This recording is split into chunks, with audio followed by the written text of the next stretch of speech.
Gostaria de saber se a ansiedade está ligada a dores de cabeça e visão comprometida. Sempre fiquei horas e horas no computador desde muito novo, mas após lutos na família, meu corpo tem se tornado muito fraco, não consigo ter vigor nenhum, não consigo jogar nem ficar muito no computador ou no celular e me dá tontura e mal-estar. Passo mal, como reverter esse quadro? Essa pergunta dele envolve muitas coisas e certamente é uma pessoa que está em muito sofrimento. Porque quando a gente está falando de todos esses sintomas e ainda com vários lutos na família, a gente está falando de alguém que passou por um processo de dor e de estresse em sequência. E o corpo vai responder a isso. Quando a gente fala de processos de estresse e dores de cabeça, é importante caracterizar o tipo de dor de cabeça. De acordo com o tipo de dor de cabeça, o tratamento é diferente. É quando você tem uma cefaleia, né, dor de cabeça do tipo tensional, que é aqui e aqui atrás, você tem a analgesia feita através dos analgésicos conhecidos, né? Quando eu falo analgesia, a forma de retirar a dor, e também daquilo que pode promover maior relaxamento. Então, para promover maior relaxamento, é preciso também que a pessoa tenha estratégias de redução de estresse. E a gente pode estar falando também de um quadro de enxaqueca, que pode ser desencadeada pelo processo de estresse. Aí, você que me fez essa pergunta, precisa de avaliação para o seu tipo de dor de cabeça. Porque senão, uma das coisas que mais acontece é as pessoas usarem analgésicos diariamente por causa de dor de cabeça e, na verdade, ela acaba cronificando essa dor. E quem faz isso pode perceber que cada vez mais tem que tomar mais analgésico, ou o intervalo entre as dores começa a ficar menor e o analgésico não resolve muito, né? Porque a pessoa tem outros sintomas associados e você vai ficar apenas com um aumento do sofrimento por causa dos outros tipos de sintomas físicos que muito provavelmente você tem. Então a primeira coisa é pensar nisso. E por que eu falei de enxaqueca? Porque ele fala de visão.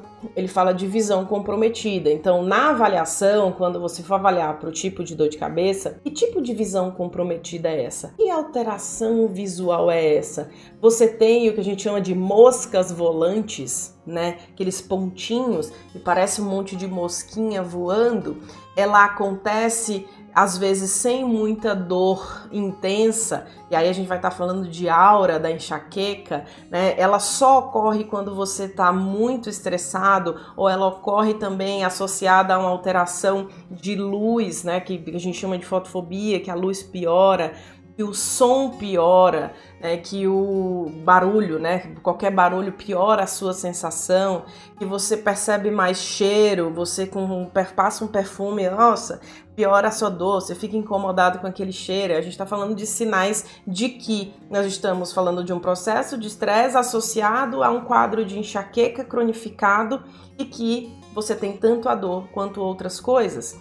Isso tudo só na caracterização do que você está passando é o que a gente pode saber. Porém, existe uma coisa aqui que chama muita atenção que você fala, que é a sensação de mal-estar quando você olha no celular ou quando você não consegue passar muito tempo ali, não consegue jogar videogame, que você falou, não consegue jogar nem ficar muito no computador ou no celular, que dá tontura e mal-estar. Como reverter esse quadro? Em primeiro lugar, é preciso que se faça uma avaliação sobre doenças do labirinto. E por quê? Você pode ter um quadro de comprometimento do sistema vestibular. Esse sistema vestibular, ele é responsável por conectar nosso movimento ocular, né, a maneira como a gente olha, o nosso movimento da cabeça, movimento do corpo, nossa posição. E quando você tem uma alteração nesse sistema, né, em reflexos que a gente tem ali, inclusive a gente chama de reflexo ocular também, você pode sentir mal-estar quando tá olhando pro game ou quando você tá olhando pro celular e as coisas estão se movimentando e passando rapidamente. E aí, para alguém que já está com um estresse crônico, uma sensação ruim,